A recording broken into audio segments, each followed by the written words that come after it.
Your story. Your mission cannot be separated from your story. Your story, not your whims, defines your mission. Delve into your past and discern its meaning. You have a story to tell. Contemplate your life and fate and find the appropriate words to speak about it. I told you I wrote a book called My Russian Way in which I tell this story because I made myself this experience, which I think is very important. Each one of us has to write down on paper his spiritual biography, to make an effort to think about all those people that have an influence on him that was positive.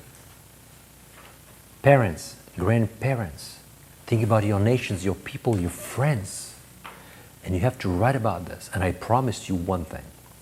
If you begin to write about those things, and in 1 year you come back to it, you will see, well, I see more about this now.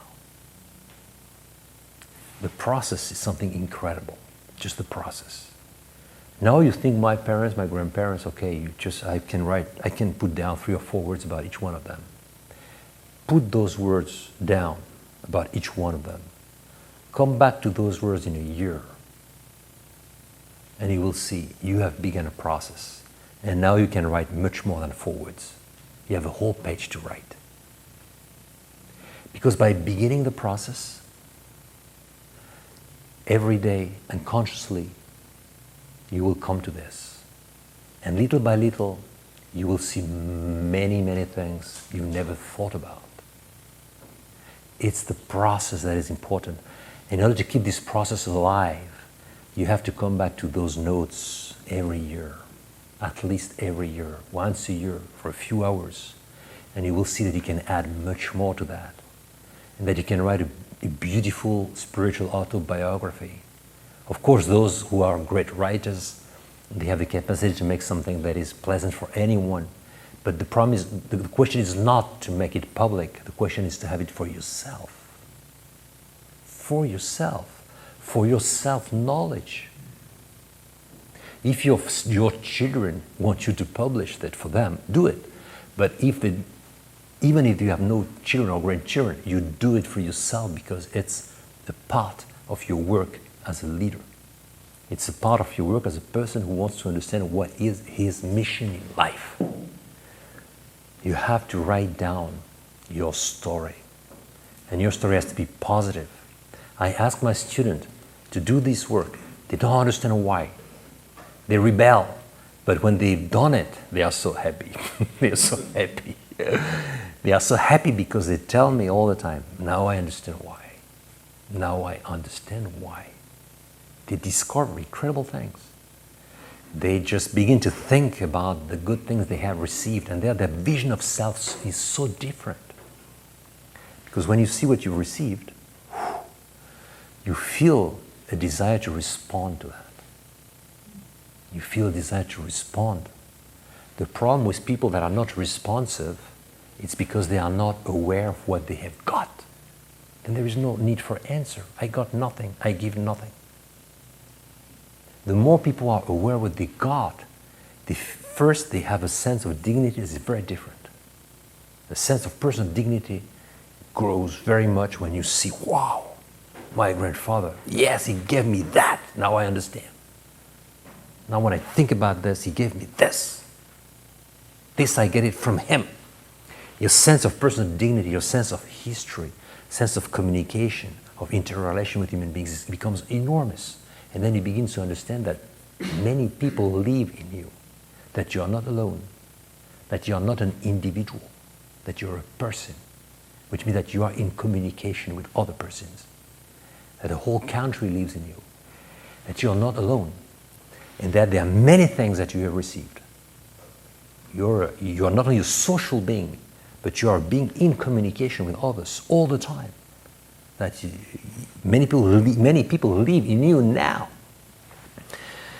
And this helps you understand, and this is what my students always tell me, that they begin to understand that they better do things in life. They better respond because they understand what they have received and they feel ashamed if there is no answer to that. Many people say, "Why? Don't have to give anything." I received nothing. Typical in the 1990s in Russia also. When everything collapsed, people tried to do what they could, and many people out of that came and say, I received nothing in life. I would give nothing to anyone. That's right, they just received nothing. Well, if they would have thought a bit about what they could have received from their parents, grandparents, they would have another vision. But they would say, society didn't give me anything. So why would I give society something? Why would I give other people something? I did everything by myself. Society didn't give me anything. My country didn't give me anything. You understand? They've not thought enough about other things that they could have got from other parts, from family, from history, from different positions, So they are no leaders, of course. They steal, they rob, they kill, they don't give. This is the problem of the 1990s in Russia. Now things are very different. But in the 1990s it was evil. You're a man or woman with a history and a memory. Your story is not only about you, it's also about the people who live in you, in one way or another, because their influence on you has been powerful. You're not a monad closed into itself and satisfied with its own self-sufficiency. You're not alone, and you are not only yourself. I mentioned this, I already spoke about this, I will not come back to this. You're people. Look, you are Americans. Well, many of you are not only Americans, you're also from South America here. I mean, all this is a gift. It's a gift. I mean, multiplicity is a gift. You've received from many, many different things, different sources. Many people may be living in you. I have 3 people living in me, the Russian, the Georgian, and the French. And I am 100% French, 100% Georgian, 100% Russian. It's not 50, it's not 35% or 33%, it's 100%. On the spiritual level, there is no limitation. You can be 100% American and 100% South American. You can be 100% all those things. This is a gift. This is a richness. It's a multiplicity. It's not a problem. It's a plus. It's a talent.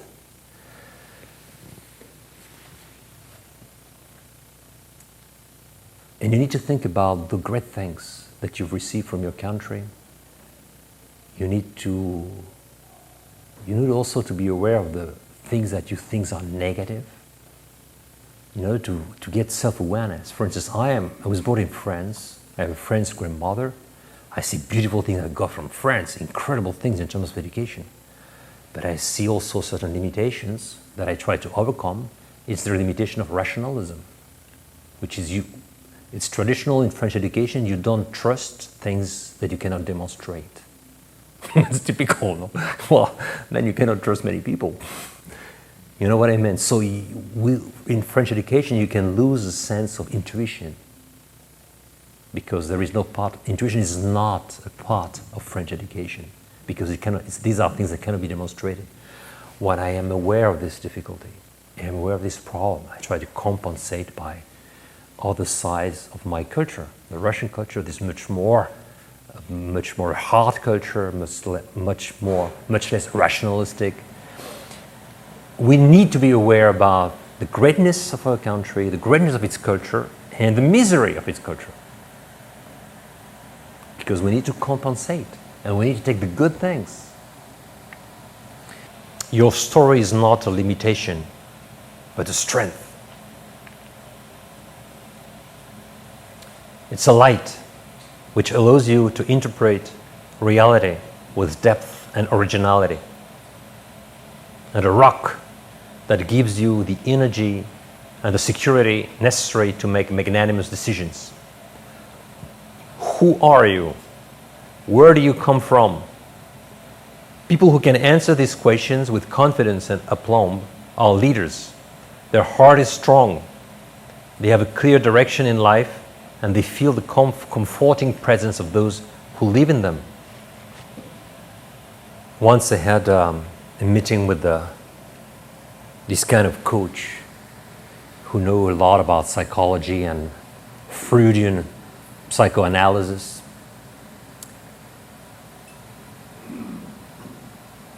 And she asked me, well, she tried to psychoanalyze me. And she asked me, Alex, what are the bad things you remember from your childhood? And I told her, my childhood was just a dream. It was a golden dream. And she collapsed.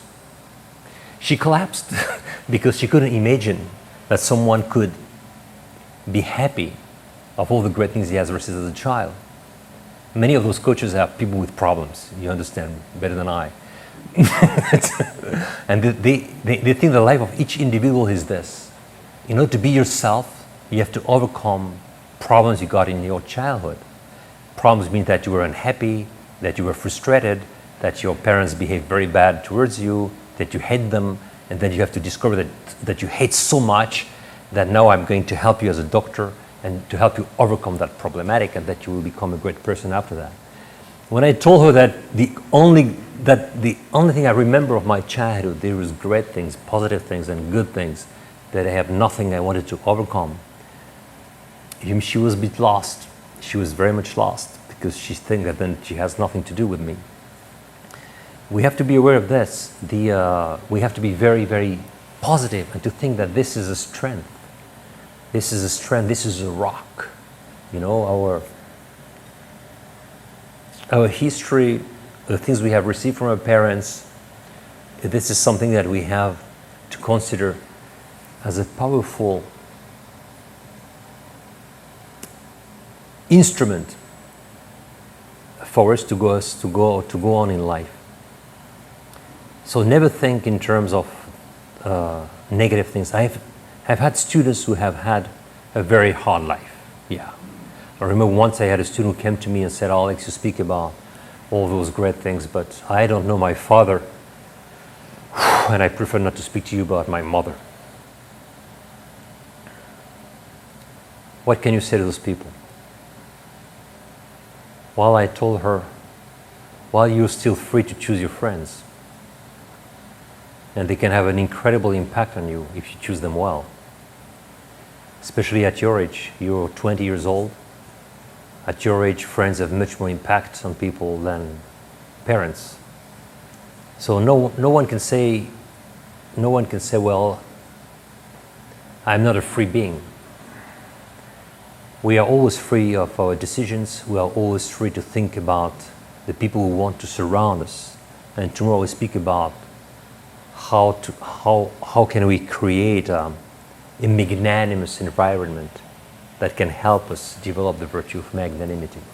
It has a lot to do with our freedom, the choices we do of the people that surround us. So it's a light and it's a rock. It's not something negative. You know, your history is not something negative. It's not a limitation. It's a power. It's a power. The knowledge of your own history is something powerful.